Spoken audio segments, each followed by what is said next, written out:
Hi, this is Lee J. Welcome to Chatting with Lee. It's a chance for you to eavesdrop on a conversation I've had this week.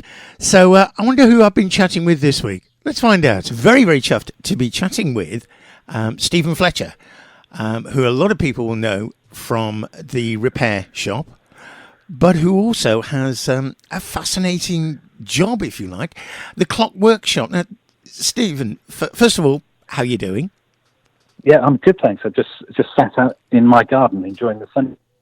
Oh, lovely. The clock workshop started by your grandfather, was it Fred?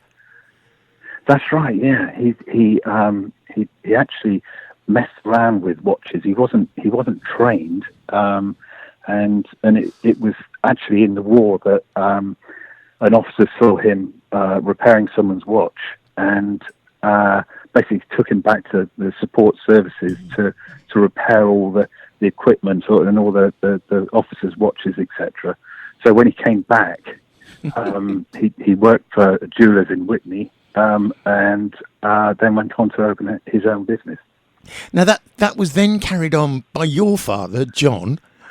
That's right, yes. Yeah. So he carried it on for a little while and then basically closed down the shop, but carried on doing trade watch repairs for a lot of the Oxford shops. Oh, right. Now, you took over eventually, or reopened, I guess, the business, but you wanted to be a silversmith first?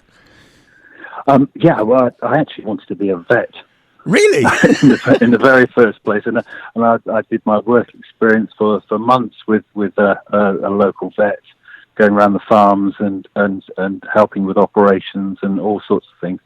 Unfortunately, I'm not bright enough to do the academic side of being a vet, so that wasn't to be.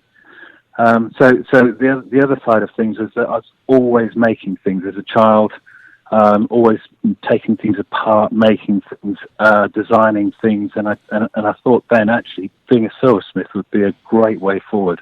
Mm. And I still think maybe even at my ripe old age I should take it up or do some as well. But in fact I did actually get an apprenticeship at Hart's in Chipping Campden, which is a very, very well known silversmith. But at that time my parents weren't very well bridged, so they couldn't afford the board and lodging, so I didn't do that. All right. So you know, when you're 16, it's very difficult when you sort of umming and ahhing. You don't really know what you're going to do. And I thought, oh well, I'll just go into the family trade. And I did 2 years at Hackney College. That was back in the days when you got full grants to go to college. And I learned the trade there. And when I came back, my grandfather had been a long time retired, but used to come into my workshop for half the day and chatted about all sorts of things, you know, not just clock repairing, but all sorts of things, his wartime and all the rest of it. It was magical times, but wow. then you know, stood by the side of me. He was able to talk me through doing repairs and tell me the ways, you know, the good ways of doing things, you know, that are efficient, etc. So yeah, good training. Now, what you do, working on clocks and watches and things like that, it's an incredibly detailed thing to do. I mean, you've got to be so minute. I mean, I take the back off a clock and I look at it and put the back on, you know. Well, yeah, I mean, I do occasionally do a watch, but I don't often do watches. I do clocks, which are obviously a lot bigger than watches, and so I don't do the really fine stuff. You know, like the making new parts for tiny little ladies' watches. Mm. Although I do have a fantastic team in my workshop that can do all that. I was going to ask you about that because apparently you have a passion for taking on apprentices, which doesn't happen a lot nowadays. No, well, we've taken on quite a few students, but they've done courses, and yeah, they've come along and stayed with us. we do take on quite a few students doing internships, and the ones that have done internships do apply to have a job once they finish college. Oh, great! That timepieces, clocks, are such a thing, a part of our lives nowadays. I mean, you worked on clocks. I'm reading some information here that date back to the 17th century, or you've done some clocks at Chequers as well. Is that right? That's right. Yeah, that was quite a few years back now. I was working for doing trade work for a jeweler's shop who were near to Chequers. So I had the honour of doing some of the clocks for Chequers, and it's always really nice when you see some footage, some TV footage of some prime minister talking to someone at Chequers, and you can see the clock in the background that I did. So that's really good fun. So how did the show, The Repair Shop, come about? How did you get dragged into that, or leap into it? Well, it was sort of dragging into it, really. When they were devising the show, they contacted lots of people from different crafts, including me, and I had this email come through, and said, did I want to be a part of a TV show? And I thought it looked like a scam, and I nearly binned it. And my partner Mel, she said, "No, hang on a minute. The phone number is actually way up. I've just done some research on Google, and it all weighs up." So I contacted them, and it was a brand new show at the time, and they said, "Would you be interested?" And I said, "Yes." They said, "Right, well, send a casting crew down," which they did, and it all went bish bash bosh, and I went along for 2 weeks, and ended up being one of the core team, which is absolutely fantastic. I feel so honoured to be doing it. Yeah, there are 13 people usually involved in it, but there are 4, including Jay Blades, who are the sort of core, I can't say presenters or experts, I don't know, craftsmen, that's the word. But you all seem to get on so well. That's what frightens me. Well, do you know what? From day dot, we just got on so well, and we still do, and it's fantastic. And the beauty of that is that any other exhibits that come along, they see that, and they're made very comfortable by that, and they join in with that friendly atmosphere. Everyone to do with the show is so friendly that all the experts, all the people coming in, the production team are absolutely amazing. So it's almost like a paid holiday. I shouldn't say that, really. No. but I can't tell you how enjoyable it is. And the contributors that come in, they're so. I mean, a lot of them are very nervous, but they're so emotional about things, and things that are not intrinsically not worth much at all, but to them it's absolutely priceless. Yeah. And the emotions are huge. I can't tell you how we're a lot of the time we're in tears. The whole barn is sometimes in tears. It's real emotional. Yeah. But really nice to do. You know that you're making a huge difference to their item, and something that's really, really important to them. Many people don't realise is the repair shop is real. It does exist.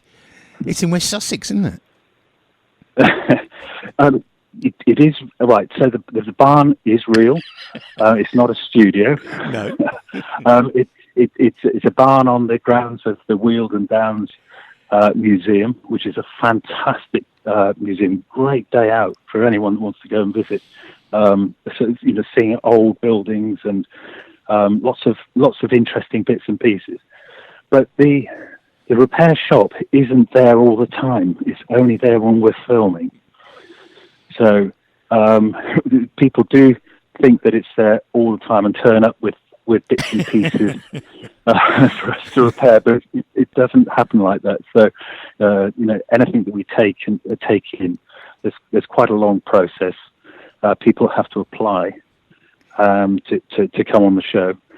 The item has to be slightly different to anything we've had on, and the story has to be good as well. We look for a good, genuine backstory.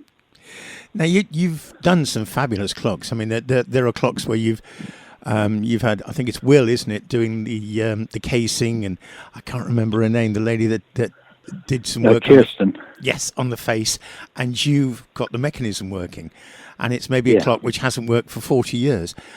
It must give you a tremendous feeling of I don't know, satisfaction to do that. It's a real joy, and you know what, Lee? It's an extension to what we do at the Clock Workshop in Whitney. So it's not difficult for me. It's just I've just moved to a different place with other people around. But the satisfaction is always there when you transform a clock or a watch into something that's usable and presentable and looks great. But you've also done some rather random things as well. I can remember a fire engine, which you got working. So when I first started down at the repair shop, as I said, I went down there just for a couple of weeks. Ended up being there almost full time, and the reason for that is that they asked if I could repair a toy, like say a fire engine or something else, and I ended up just being able to repair all bits and pieces. I've repaired spaceships, cannons, fire engines, all sorts of things. A steamboat, which was the one that got me. The steamboat was still my most favourite job I've had on the show so far, and I was like a little kid playing with the steam. You can see that. As a kid, I used to play with steam engines and things, so I know how they work. And just to get the boat working, and actually, I mean, we were terrified actually when we first sailed it on the water. What if it sinks halfway across the pond there? That's going to be an absolute nightmare.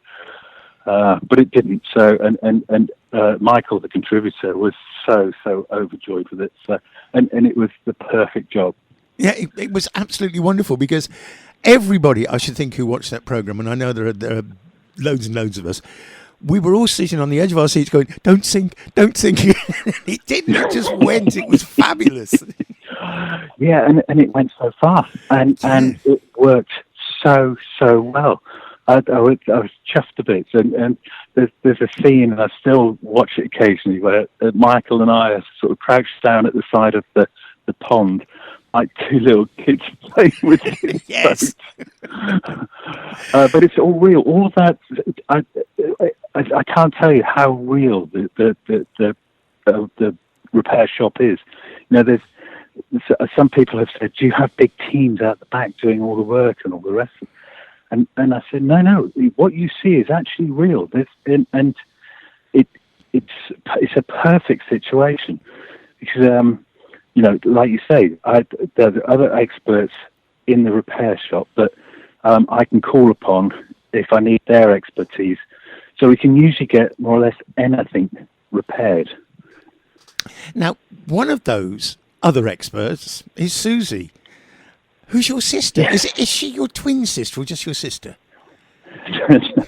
No, she's my little baby sister. Ah, right. What's it like? What's it like working with your sister? It's great. I mean, I get on with all of my siblings really well. So, and Susie had been through a rough time living in America. She'd lost her husband through cancer. Oh. And at that time, I sort of made her come home because I didn't want her being out where she was because it was getting fairly dangerous out there, the gang culture, etc. So she came.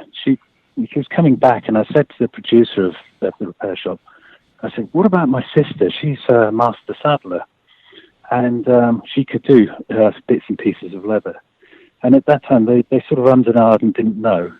But in actual fact, she is getting so much stuff, and it's amazing how much stuff is made of leather or has leather bits and pieces on it. And she comes across so well. I'm so proud of her. Yeah, some of the detail work that she does on cases and bags and things like that, and straps. It's just amazing. It is. And what the program doesn't always show is the hours and hours and hours of tiny stitching that you have to do to do some of those restoration works that she does. So she does such a good job, and she's a perfectionist as well. So all her stitching has to be absolutely bang on, all even, all straight. And yeah, so like I say, I'm really proud of her. Fantastic. Now, the one thing I've got to ask you about clocks. People, what's the usual problem? I mean, is it lack of servicing? Is it lack of cleaning? Or is it people have dropped them? Or what's the most regular problem you get? So the biggest problem is that people wind up their clocks on a weekly basis, and the clocks carry on and carry on and carry on, and they don't even think about having a service while it's ticking away. They don't get a reminder like you would do on with a car saying, it's time for your annual service or what have you. And so people let the clocks go far too long between servicing. Oh, right. And by that time, they're getting pretty worn. And really, clocks should be overhauled between 8 and 12 years, depending on what sort of clock it is. If it's a fine clock, then 8 years. If it's a grandfather clock, 10 to 12 years. And that keeps them good order. But a lot of people just let clocks on for decades. And do you know what? I've got records on my computer of all the clocks that I've done going back to 1973. Gosh. And I occasionally get a clock coming in, and I look back at my records and say, well, actually, this was done 35 years ago. And people are astounded that I've still got records of what I've done. Like I say, 35 years is a ridiculous amount of time to let a clock go between servicing. And it's not something which you can, just sort of attack it with a can of oil or something like that. You really need somebody who can clean the precision parts and check the wheels and everything. It's so important not to pour oil over a clock, because you can oil in wrong places as well as right places. And actually, you need to get rid of the old oil because, it's very dirty, and if it's dirty, it acts like a grinding paste. So, and the worst thing, the very, very worst thing for a clock is to spray it with a lubricating oil. And I see that so many times. Some people admit to it, some people don't.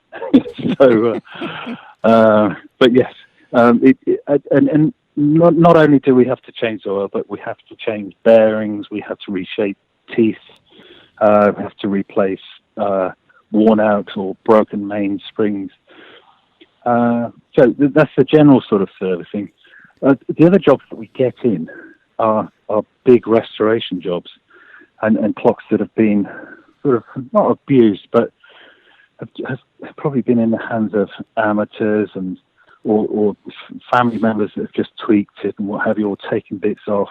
And I really love doing the restoration job because it's proper clock making when you have to make parts for clocks. Oh, that must be incredible. Yeah, I love that sort of thing. The only problem with that is it takes massive amount of time, so it is expensive. Have you ever worked on a cuckoo clock? Or one of those ones where the Hansel and Gretel come out the sides? You know the ones I mean? Yeah, we work on all those sort of clocks. We do quite a lot of cookie clocks. Some of the old cookie clocks, fabulous things.